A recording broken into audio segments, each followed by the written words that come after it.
Hola, buenas, muy buenas, bienvenidas y bienvenidos. Esto es Makini, Makini para Colorvisión aquí en Santo Domingo y para TV Quisqueya en los Estados Unidos. Ya les cuento. El gobierno dominicano opera bien, como los cirujanos buenos, el gobierno dominicano opera bien, pero resulta que el escenario global le está matando el paciente. Un paciente que no es otro que el país nacional.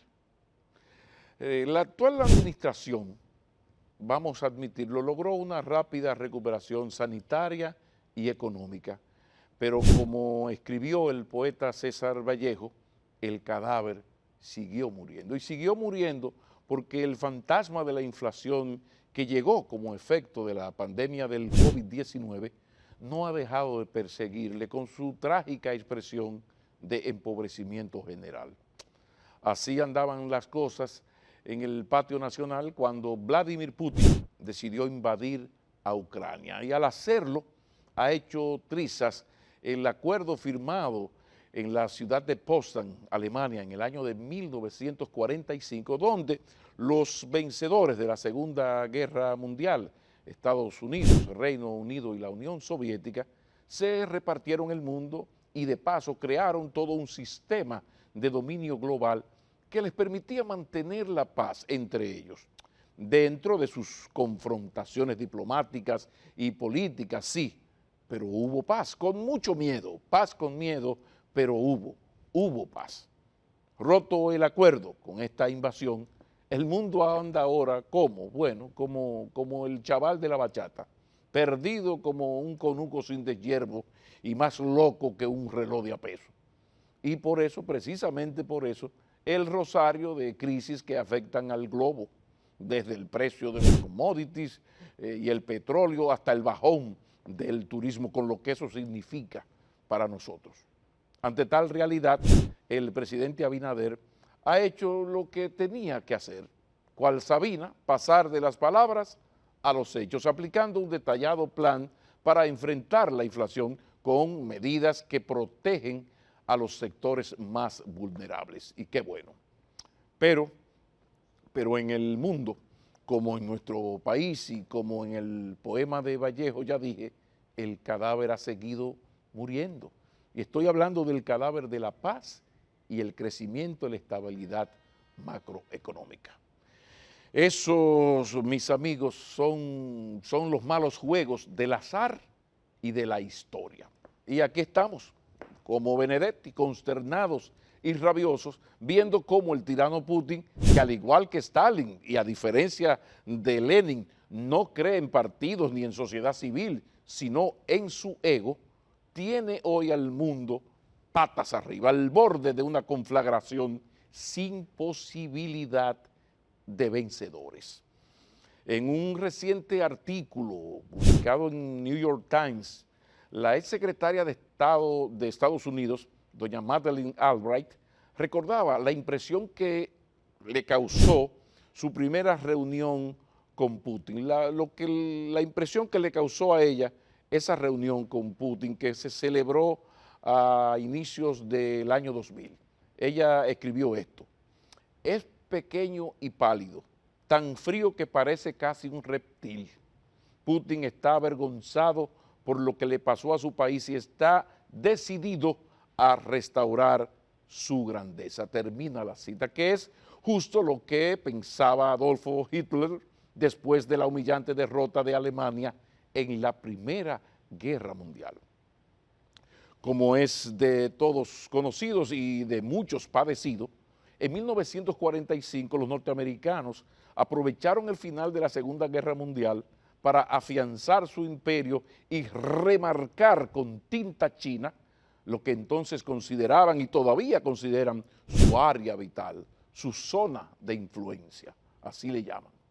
59 años después de aquella guerra mundial y a partir de la creación en el año 1999 de la Comunidad de Estados Independientes, CEI, compuesta por 12 estados de los 15 estados postsoviéticos, Rusia está reconstruyendo la suya, esa la que considera su área de influencia.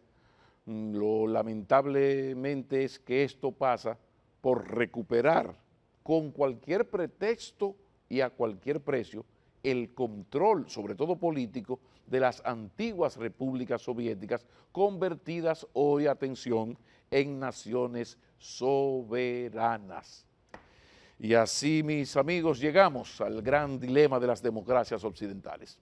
Nadie que haya repudiado los atropellos imperialistas de Estados Unidos contra nuestras patrias americanas puede apoyar las pretensiones de Vladimir Putin de convertir aquel superado ya imperio socialista en un nuevo imperio capitalista, pero tiránico y alejado de los valores democráticos, de los valores esenciales de la democracia, que es lo que a uno más le preocupa.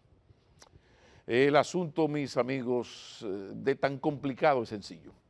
Uno repudia la invasión rusa a Ucrania, por lo mismo que en 1965 y hoy mismo, y hoy también, repudia que el gobierno de Estados Unidos nos considere su patio trasero y como tal nos trate. Yo sé que cuesta mucho, pero hay que tratar de ser coherentes. Nos vamos a una pausa y cuando retornemos hablamos de la conveniencia o no de reformar la Constitución de la República para blindar la independencia política del Ministerio Público. Y lo hacemos de la mano del abogado constitucionalista Cristóbal Rodríguez. No se vayan muy lejos.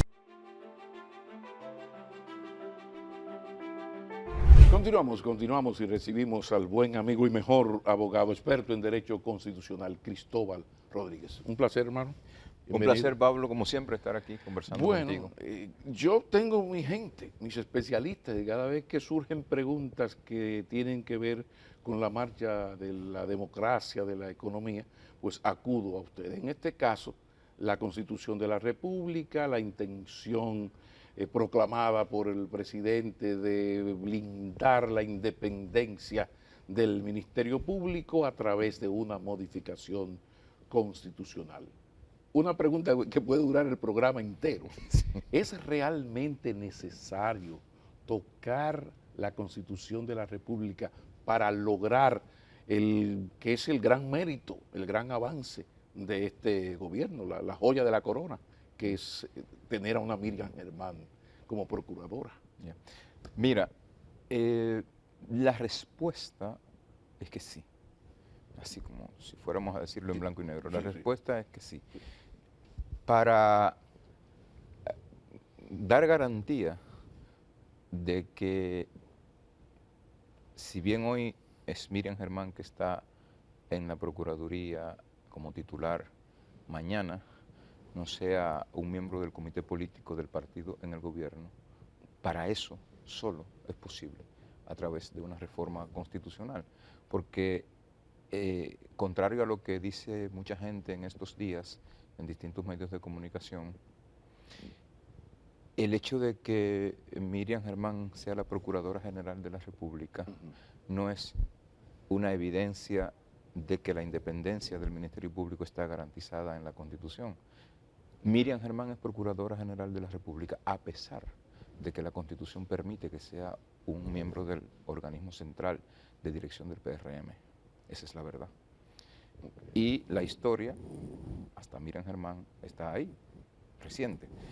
Entonces, desde ese punto de vista sí, porque tú no puedes modificar el mecanismo de designación del titular de la Procuraduría General de la República en una ley, porque si lo haces en una ley estarías contradiciendo el mecanismo de designación que establece la Constitución, que lo pone a discreción exclusiva del presidente de la República, tanto la designación como la destitución. Entonces, ¿cómo será el proceso y qué es lo que yo veo como que hay que ponérsela en China a los políticos para que no pueda ocurrir lo que tradicionalmente ha ocurrido? Entonces hay que cambiar el procedimiento. Me imagino que quitar al presidente la potestad de nombrar su ministro de Justicia, pero ¿cómo se haría? ¿Quiénes entonces lo elegirían? El tema es que hay una disonancia entre la intención expresa del presidente de la República, que lo planteó desde la campaña, Sí, sí. fue una propuesta de la campaña electoral, reiterada en el discurso de toma de posesión y en distintos foros en los que participó en el último año y medio. Ahora, hay esa intención declarada y hay el contenido de la propuesta. La propuesta no traduce esa intencionalidad, la propuesta que se sometió a discusión en el Consejo Económico y Social. Porque ¿qué es lo que hace la propuesta?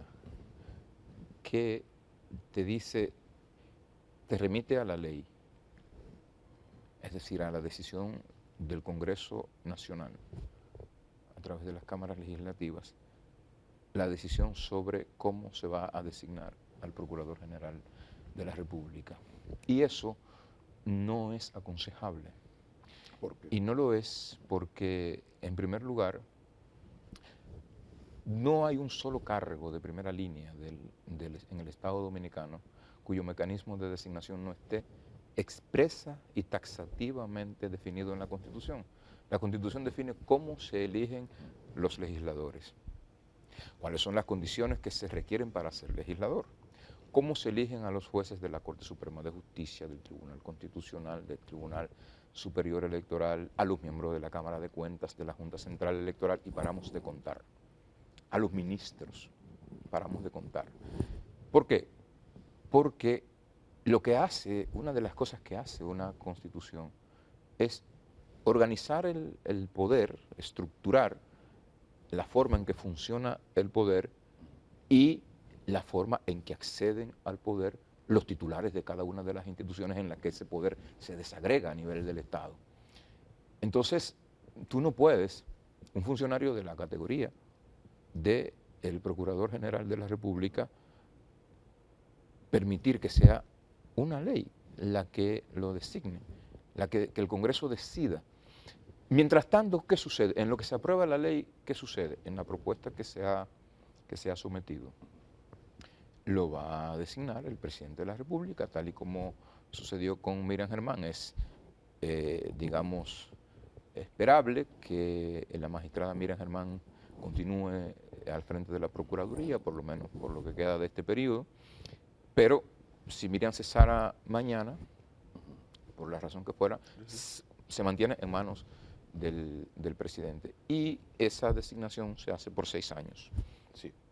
Entonces, eso es una de las cosas que pienso que ha motivado reacciones críticas por parte de la oposición política y de algunos abogados especialistas en la materia, que me parece una crítica, un reparo atinado.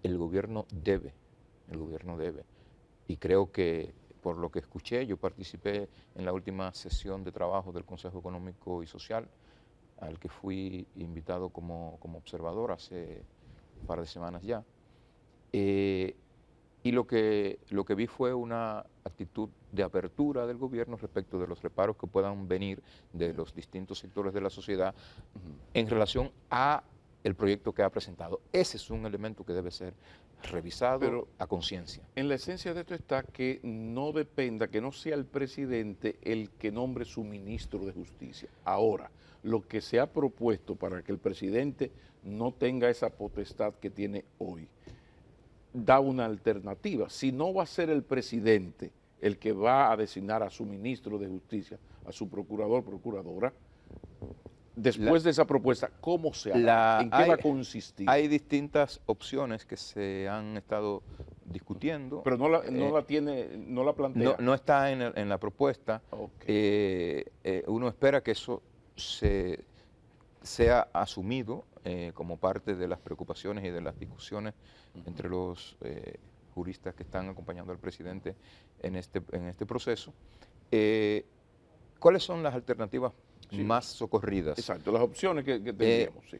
O se pone en manos del Consejo Nacional de la Magistratura, o se hace una combinación para que es la que en mi caso favorecería, para que la designación tenga una extracción en la que participen tanto el presidente de la República como el Senado de la República. O sea, que haya una especie de control senatorial de la designación. Eso mantiene un ámbito de incidencia importante de la presidencia de la República, por supuesto, pero yo creo que es sano que el presidente de la República pueda participar en el proceso de designación. Lo haría igual si fuera el Consejo Nacional de la Magistratura. ¿Por qué es importante? Porque la experiencia en países donde se ha generado un nivel de independencia que se parece más a la autarquía del Ministerio Público es bastante indeseable. Si tú no puedes tener un Procurador General de la República sin ningún vínculo, sin ninguna relación de algún tipo con el resto de la estructura de poder del Estado. Tiene que haber un dique de contención y el proceso de designación es clave para eso. Ahora, ¿qué es con eso suficiente? No, no es suficiente. No es suficiente. Yo pienso que además de modificar el mecanismo de designación, hay que afinar un criterio de inamovilidad temporal que pueden ser 4, puede ser 6 años, que le dé un nivel de garantía al funcionario, es decir, para actuar con independencia, es decir, que no tenga el temor para emitir una directriz o para iniciar un proceso de investigación contra un funcionario de que si lo hago me van a destituir. Eso es importante. Y está además el tema de la especialización presupuestaria. Sin plata podemos tener todo lo que diga la Constitución. Ahora, en definitiva, Cristóbal, lo que no se discute es que será una decisión de los políticos, porque son los políticos los que son diputados, tiene que ser así. Los que son senadores. Quizás en el espíritu lo que está es que no pueda un partido,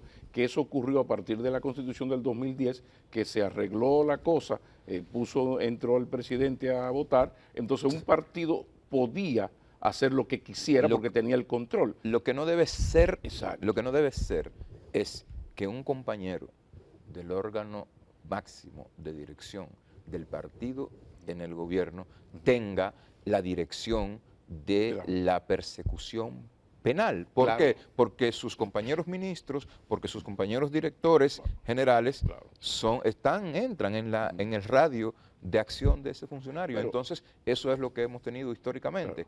Eso hay que corregirlo. Pero quizás en el espíritu ha de estar de que ese partido de gobierno buscar la manera de que tenga que negociar con la oposición para que no se llegue a esos excesos. Y que se establezcan criterios. Yo pienso que un régimen de inamovilidad temporal, criterios, un régimen de incompatibilidades y un régimen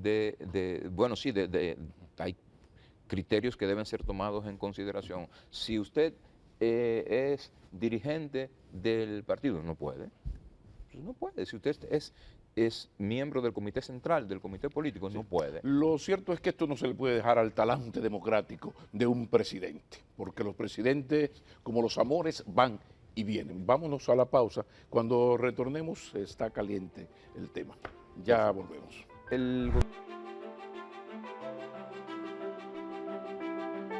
Cristóbal Rodríguez, tú sabes que no existe mucha confianza entre los actores políticos del país, porque la historia está ahí para aumentar y para justificar esa desconfianza. Y se dice que cuando usted reúne esa asamblea general y se aprueba esa ley de modificación constitucional, después que comenzó el partido, ahí puede pasar cualquier cosa. Puede aparecer un Karim Benzema en un momento en que Paris Saint-Germain ya tiene el partido de su lado y meter 3 goles.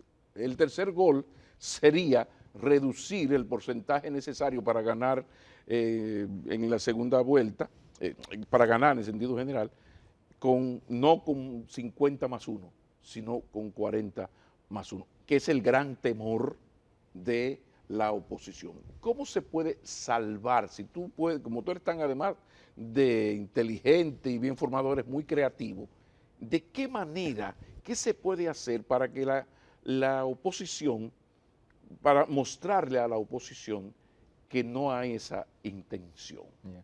Mira, tú hablas de desconfianza. Yo pienso que ese es uno de los grandes problemas que tiene el sistema político nuestro, y no solo el sistema político nuestro. La desconfianza se ha entronizado en casi todas las sociedades a nivel de la estructura política y de la vida social. Yo recuerdo hace 12 años el sociólogo Jacques Attali fue contratado para coordinar un equipo que De la estrategia. trabajó en un informe sobre la visión del país por los próximos 20 años, República Dominicana 2030, Informe a Talí. el informe Attali. Es un programa de gobierno. El hallazgo más importante, Sí. la conclusión más importante de ese informe hace 12 años, Sí. era que el principal problema institucional de este país era la falta de confianza en las instituciones y que el desafío más importante era trabajar en los próximos 20 años para restaurar esa confianza. Del 2010 acá, lo que ha sucedido es que se ha deteriorado y que se ha profundizado la crisis de confianza a nivel de las instituciones públicas y de la sociedad en general. Ese es el contexto, entonces, en el que se plantea una iniciativa de reforma con el fantasma del porcentaje para ganar en primera vuelta. La única manera que existe, es que el presidente logre sentarse con el liderazgo de la oposición, porque además de alguna nostalgia de ego que haya, porque hay gente que no quiere que las cosas que son de alguna manera su obra puedan ser modificadas. Al margen de eso, el gran tema político, la gran aprehensión política parece andar alrededor del tema de la mayoría. No está en la propuesta que ha sometido el Poder Ejecutivo a discusión. Yo no creo que esté en la intención del presidente de la República, pero eso no es suficiente. El presidente entonces tiene el desafío de ofrecer garantías a la oposición de que eso no va a suceder. Y desde el punto de vista del derecho constitucional, La Asamblea, ¿qué se puede, la asamblea ¿qué se puede revisora, hacer? la Asamblea revisora, Ajá. y ese es el otro tema, la Ajá. Asamblea revisora es libérrima para decidir cuando entra en sesión qué se reforma y qué no se reforma. Es decir, la Asamblea no está atada a los elementos de reforma contenidos en la ley que la convoca. ¿Por qué? Porque la Asamblea es el órgano supremo de decisión política en el Estado Dominicano, es el órgano que hace la Constitución. Entonces, si tú haces la Constitución, tú puedes hacer, o sea, hay una serie de cláusulas que algunos, los constitucionalistas llaman las cláusulas pétreas, que también es una discusión para un programa de domingo preferiblemente, Sí, sí. pero todo esto que está en juego, la verdad verdadera es que la Asamblea puede ampliar el objeto de su propia convocatoria. O sea, quedamos en que la esencia, seguimos con Jacques Attali, o sea, en el fondo está un tema de confianza. Si no hay confianza, ¿cuál sería entonces el escenario? Porque hay un ego y hay desconfianza, se han reunido las cosas. Hay un ego y hay una desconfianza que, como bien decías, ha empeorado. Entonces, ¿cómo tú ves el escenario? ¿Hacia dónde vamos? Es un escenario complejo, sin embargo, la verdad, y quiero decirlo así, la gente hace cálculos, son 222 asambleístas, pero si así fuera, se requieren 180 48 votos para pasar las propuestas. Sabemos que no funciona así. Sabemos que lo que determina la mayoría de la cantidad de votos es la asistencia a la asamblea. La asistencia a la asamblea. O sea, Y sabemos que nunca va la totalidad, ni siquiera cerca de la por totalidad. consiguiente, dado el comportamiento de la clase política dominicana y la experiencia que tenemos, yo puedo a unos convencerlos para que no asistan y a otros para que desobedezcan a sus partidos y voten por mí. Es un poco, tenemos la experiencia porque el pasado reciente está ahí. O sea, el PLD jugó mucho con esto y el PRM parece que va a tener que copiarle ciertas prácticas. El gobierno tiene que sentarse a conversar con elementos de la oposición para pasar la iniciativa de reforma porque no tiene los votos suficientes. No tiene los votos suficientes. Y los votos de la Fuerza del Pueblo, porque la alianza yo sé que está un poquito maltrecha. Tiene que convencer a la Fuerza del Pueblo. Pero con la Fuerza del Pueblo se podría. Ellos sí podrían. Tiene que convencer a la Fuerza del Pueblo de que no le va a bajar el porcentaje, que es una de las aprensiones pero que tiene. Creo que con los votos del PLD sí lograría. Con la Fuerza del Pueblo, con el PLD, con cualquiera. Con cualquiera de los dos. Algunos del PRD. Sí, bueno, hay unos pequeñitos ahí que son... Sí. Cuando tú los sumas todos, hay mucho margen. O sea, ese no es un tema. Si el gobierno tiene realmente la determinación, yo pienso que lo más probable es que haya reforma. Ahora bien, te digo una cosa y te digo la otra. La reforma debe ser el resultado del mayor nivel posible de consenso entre las fuerzas políticas y sociales. Es decir, yo creo que esto no es un tema de abogados solo, ni de políticos solo, es un tema en el que el sentir de la sociedad debe ser considerado, el parecer de la sociedad. Un gran consenso de las élites, a ver si funciona. ¿Es mito o realidad? Porque uno ve las modificaciones en el 94, en el 2002, en el 15, o sea, la Constitución Dominicana es una de las que más se reforman o es normal que en los países las modificaciones sean como se dan aquí. Sí. Ese es el mito mejor vendido en el debate constitucional en este país, es que la Constitución nuestra es la que más se ha reformado. Así, literal. Se ha dicho mucho eso. Es el mito mejor vendido. Y no es así. No, pero de lejos. Tómate tu tiempo entonces. Es decir, vamos a ver. A ver. Vamos a poner ejemplos concretos así, de países y después hablemos de los estudios macro de las reformas. Sí. Es decir, ¿tú sabes cuántas veces se ha reformado la Constitución mexicana? 226 veces. Pero no del siglo XIX a esta parte, no de 1844 a esta parte, de 1917. O sea, la Constitución de Querétaro, de 1917 a esta parte se ha reformado 226 veces. En un espacio de apenas 95 años, que son los que median entre 1917 y 2012, se produjeron 206 modificaciones de la Constitución mexicana. En un lapso de 178 años, la Constitución Dominicana ha sido reformada 39 veces. De 95 años, 138 años. 206 Pero reformas. México quizás es un exceso. 206 no, vamos a seguir. 206 reformas contra 39. Vámonos a Brasil. En Brasil, entre 1978 y 2012 se produjeron 77 reformas constitucionales. Así, 77. En un lapso de 30 y pico de años. ¿Y cómo se creó ese mito? Porque mucha gente... Yo pienso que tiene mucho que ver. A mí me lo corrigió don Milton Ray Guevara, bueno, el profesor de todos ustedes, ¿no? El maestro. El maestro. Yo creo que tiene que ver con que en nuestro país el objetivo primordial principal de del más del 90, 92, 93% de las reformas a la Constitución ha sido el tema de la reelección presidencial.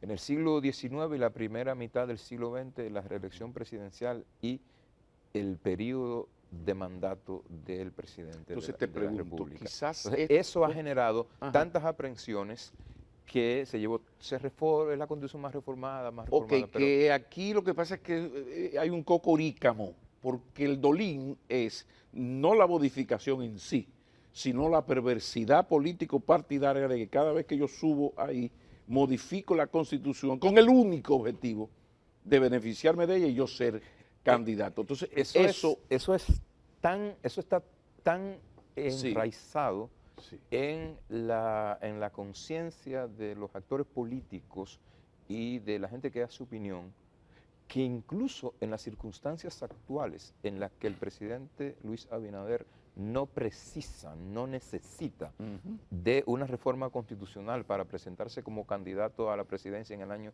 2024. Es decir, incluso en este caso en el que esa circunstancia está fuera de discusión, ese hecho está subyacente como parte explicativa de la desconfianza de la clase política y de sectores sociales respecto del proceso de reforma. Vámonos a una pausa. Ya retornamos en esta conversación con don Cristóbal Rodríguez, abogado especialista en Derecho Constitucional, como ustedes están viendo.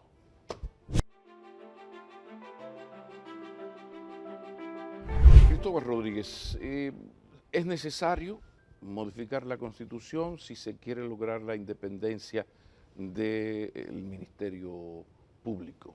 Pero se tenía entendido que una de las razones de la modificación o de la nueva Constitución, incluso del 2010, era robustecer el Ministerio Público, la parte de la independencia financiera. O sea, ¿qué ocurrió? ¿Qué explica que 12 años después de aquella Constitución, pues nos demos cuenta de que no, que como dijiste en un artículo, que la Constitución del 2010 nació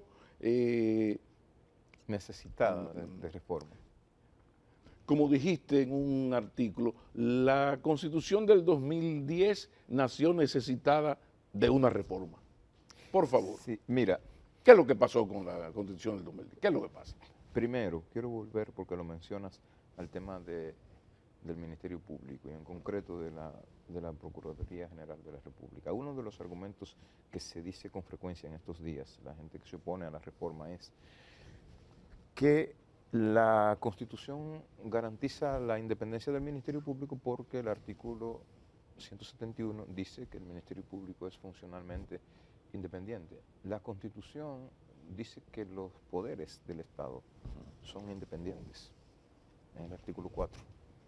La Constitución dice que todo dominicano tiene derecho a una vivienda digna. La Constitución dice que todo dominicano tiene derecho a un trabajo digno y paramos de contar, porque podemos hacer una lista extensísima. El hecho de que la Constitución lo diga no te da una garantía de que se haga. Entonces, si la Constitución dice que el Ministerio Público es funcionalmente independiente, y que por tanto el Procurador General de la República como cabeza de la institución es funcionalmente independiente y al mismo tiempo pone en manos y bajo discrecionalidad absoluta del Presidente de la República la forma de designación y sustitución o destitución sin controles, no sirve de nada la afirmación de que es independiente, porque no es independiente.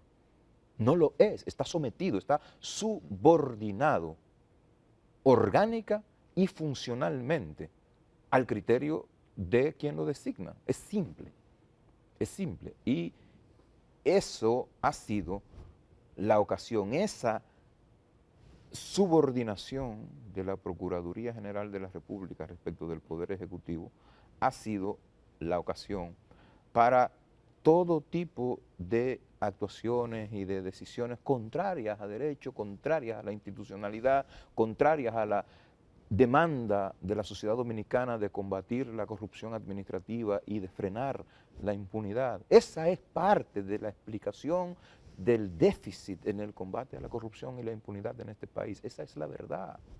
Esa subordinación histórica, porque es verdad que hubo avances importantes en la reforma constitucional del 2010 en muchos ámbitos institucionales, incluido el Ministerio Público, pero no fue suficiente. Pero también hubo retrocesos que llamaron la atención. A eso voy, y no solo no fue suficiente,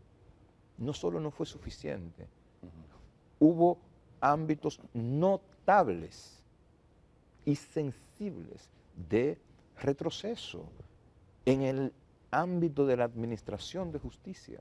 Una parte de esos retrocesos giran en torno a la composición y las competencias del Consejo Nacional de la Magistratura, que fue reformado en la Constitución del 2010 y que hoy se ha convertido en parte del objeto de la iniciativa de reforma, con razón, por parte del presidente Abinader. ¿Por qué?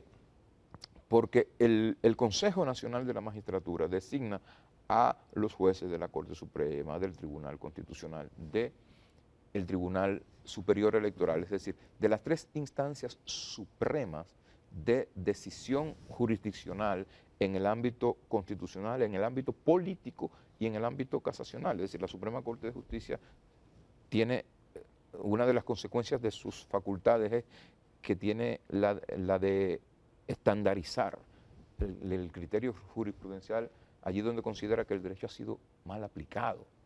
Entonces, esas instancias supremas las designa el Consejo. ¿Integrado cómo? Integrado en la reforma del 2010 de una manera que rompió el equilibrio necesario en un órgano tan sensible como ese. Rompió el equilibrio en provecho del gobierno de turno. No solo del presidente Fernández o del presidente Medina, del gobernante de turno. Pero fue un vestido a la medida, fue un trajecito ¿qué es lo que permite, a la medida? ¿Qué es lo que permite la estructura del Consejo Nacional de la Magistratura tal y como está planteada? Que el gobernante de turno pueda designar solo en acuerdo con el órgano superior de dirección de su partido quiénes van a esos tribunales y quiénes no. Que lo haga o que no lo haga es otra cosa. La Constitución se lo permite. Porque actualmente vamos a repasar, vamos a hacer, ayúdame, está el presidente del Senado y un senador de la oposición. Que normalmente el presidente del Senado es del partido del que es el presidente, sí, o de un partido aliado al del presidente. Sí. El presidente de la Cámara de Diputados y otro también, y otro, el Procurador General de la República, que es a quien se introduce, la figura que se introduce en la reforma del 2010, que lo designa. No es que es miembro del partido, que lo designa de entre todos los probables el presidente de la República y que lo puede destituir. El presidente de la Suprema Corte de Justicia y un juez de la Suprema Corte de Justicia elegido por sus pares que hace las veces de secretario, son 8. Entonces, ese 8, empecemos por ahí. Lo rompe ¿Cómo se rompe un virtual empate? Con un voto de calidad. Que la ley, el 129-11, la ley orgánica del Consejo Nacional de la Magistratura, le otorga al presidente de la República. Pero ese voto de calidad no se ha usado, y no se ha usado porque no es necesario que se use. ¿Y por qué no es necesario que se use? Porque el presidente de entrada, el gobierno de entrada, tiene 4 votos. Pero no solo tiene 4 votos así limpios, sino que tiene condicionado el criterio de los jueces supremos. ¿Por qué? Porque otra de las cosas que se hizo en la reforma del 2010 fue darle al Consejo facultad para evaluar y, por tanto, para destituir cada 7 años a los jueces de la Suprema Corte de Justicia. Wow. Entonces, si tú tienes facultad de destituir a 2 de los miembros del Consejo que tú presides, esa facultad pende como una espada de Damocles sobre el comportamiento de esos jueces al momento de votar en el Consejo por X o por Y. Entonces, eso tiene que ser corregido. O sea, ese es el meollo, tú dirías que ese es el Para mí meollo del porqué y de la urgente necesidad de la modificación constitucional, entre otras cosas. Para mí ahí es que está la naiboa. Para mí es una de las cuestiones más sensibles, de las decisiones más sensibles y que más han atentado contra el funcionamiento institucional de la justicia. Es decir, lo que se propició en la reforma del 2010 en este ámbito fue el retorno del control político partidario de las altas esferas de la administración de justicia político, electoral, constitucional y casacional en la República Dominicana. Así de simple. Entonces, eso tiene que ser revisado. Y esa no es una discusión que se está teniendo ahora. Esa es una discusión que empezamos a tenerla aquí en el 2008, cuando se formuló esa propuesta. Se advirtió en todos los foros, en todos los escenarios. Lo advirtió Finjus, lo advirtió la mesa de decanos de escuelas y facultades de Derecho de la República Dominicana. Lo advirtieron todas las instituciones que formularon reparos, observaciones y propuestas a la iniciativa de reforma constitucional que entonces fue sometida a la Asamblea Nacional en funciones de Asamblea Revisora. Ahora ha vuelto con fuerza la discusión, porque ahora se abre la posibilidad de que eso sea revisado, como tal vez no debió ser necesario que así fuera, si hubiera habido una decisión de mayor compromiso efectivo con la institucionalidad y con la democracia en el proceso del 2010. ¿Tú piensas que el gobierno ha vendido su relato modificador de la mejor manera? Tú como ciudadano además te pregunto, porque hablando como hemos conversado esta noche, como que las cosas se ven más claras y se ve más clara la necesidad de todo esto y los porqués. Ahora, eso lo estamos hablando aquí, sí, pero no, a nivel de ciudadanía quizás esto no ha llegado de esta manera. Yo pienso que hay dos aspectos en los que hay debilidades digamos, en la posición del gobierno en este proceso. El primero tiene que ver con que pienso que no ha sido efectivo el discurso. Pienso que no ha sido efectivo el discurso. Pero no se trata solo de que no ha sido efectivo, se trata de que en algunos aspectos, lo vimos cuando hablábamos del Ministerio Público y del Procurador General de la República, la propuesta no traduce la intención. Pero eso es grave, porque eso debilita, porque no hemos hablado aquí de un actor fundamental, que es la sociedad. Es verdad que es una democracia representativa, pero si este país necesitaba algo, era un freno a la impunidad, entonces, y por ahí va la cosa. Entonces yo creo que el gobierno necesita tomar control del debate, pero para tomar control del debate tiene que sentarse a revisar lo revisable de la propuesta. Lo cierto es que este país necesita un freno en lo que se llama impunidad, o si no, no sé hacia dónde vamos a marchar. Muchísimas gracias, profesor. Siempre a la orden, Pablo, un placer estar aquí. Como siempre, volveremos a encontrarnos. Señores, feliz fin de semana, pásenla bien, si es en familia, mucho mejor, mucho mejor.